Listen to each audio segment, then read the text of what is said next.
Oi moçada, tudo bem com vocês?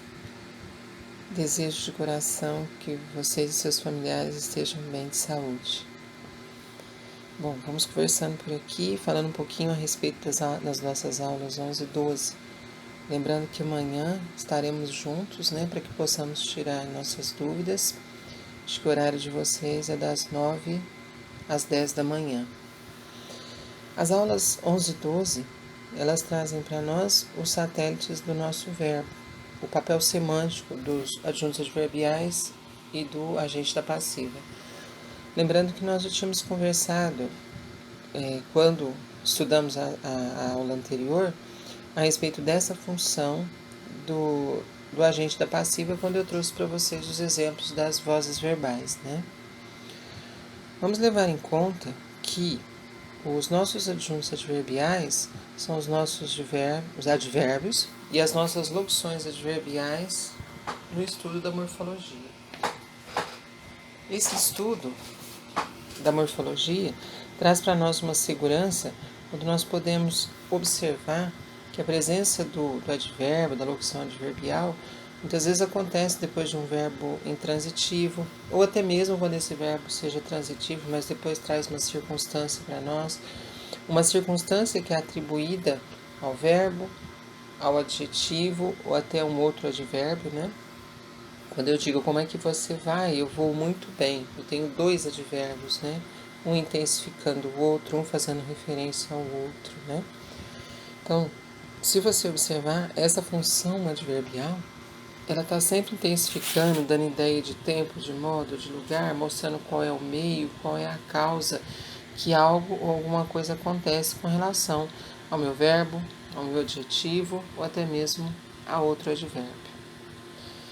Nós vamos observar que o adjunto adverbial, ele tem as suas características, Ele faz essa associação de ideias, ele tem uma forma, ele vem antecedido por uma preposição. Pode ser que em algumas circunstâncias não, porque a locução adverbial, por exemplo, ela fala com calma, eu posso transformar em ela fala calmamente, E o valor atribuído a esse adjunto adverbial é o valor de circunstâncias que vem envolvendo lá o meu verbo, dando ideia de tempo, modo, lugar, intensidade, afirmação, negação, intensificando o meu verbo, o meu adjetivo, até mesmo outro advérbio. Quando nós falamos no agente da voz passiva, nós vamos recordar que nós temos a voz ativa, onde o sujeito é agente, ou seja, ele pratica a ação. O homem cortou a árvore, ele praticou a ação de cortar a árvore, Nós temos a voz passiva, quando o sujeito é paciente, ou seja, ele recebe a ação verbal. A árvore foi cortada pelo homem.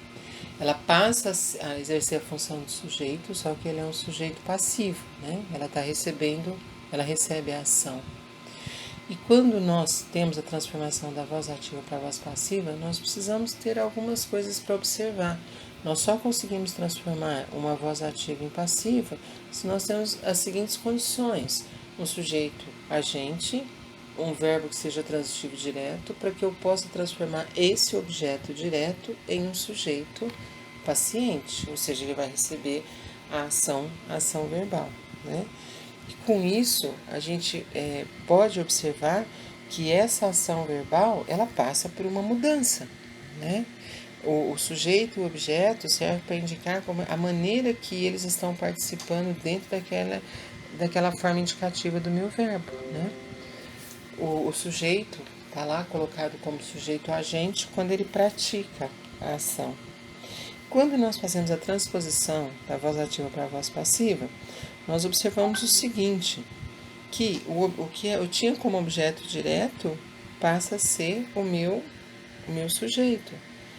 O verbo da voz ativa, ele assume a forma do particípio, ou seja, se eu tenho um verbo, quando ele passa para passivo, eu tenho dois, Ele vem também junto de um verbo auxiliar, que vem conjugado e declinado dentro do tempo, para que possa ser atendido tudo aquilo que determina o enunciado, para que a gente possa manter o tempo e o modo verbal, O verbo na voz passiva, ele passa a concordar com o sujeito. Se de repente eu tenho um objeto que está no plural, quando eu transformo esse objeto direto, um sujeito que eu vou passar para a voz passiva, e ele está no plural, automaticamente o meu verbo tem que concordar.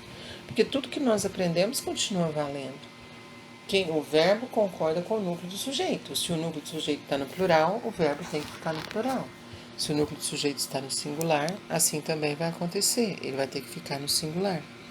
E com isso nós vamos observando que a construção da minha oração, ela deixa assim, tem total autonomia de estar modificando para que eu possa estar acomodando as necessidades verbais. Bom, isso que nós comentamos aqui nas aulas 11 e 12, nós já tínhamos feito um breve relato quando do estudo das aulas anteriores, porque não existe, por exemplo, um estudar que seja muito separado uma coisa da outra. A gente sempre está observando que as palavras se contextualizam, as formas precisam se harmonizar, e com isso o estudo sintático é essa relação que uma palavra vai estar exercendo com relação à outra, né? As propostas que nós temos, que são, acho que exercícios 1, acho que nós temos 7 propostas de exercício, que páginas 47 e 48 da nossa apostila. No nosso primeiro exercício, nós só vamos delimitar qual é a circunstância. Eu só quero saber se o termo que está grifado, ele é um adjunto adverbial. Eu só quero saber o que é que ele está expressando, se ele está trazendo ideia para mim de tempo, de modo, de lugar, de intensidade, de afirmação, de negação, né? A proposta do segundo exercício é você estar observando e contextualizando o que isso quer dizer, né? Porque o adjunto adverbial, ele agrega circunstâncias ao meu verbo. E ele muda, tá? Conforme a circunstância indicada por ele, o meu enunciado vai ter um significado diferente. E é isso que ele está trazendo aqui para nós, para que a gente possa fazer uma interpretação. Essa proposta também do exercício 2 e 3.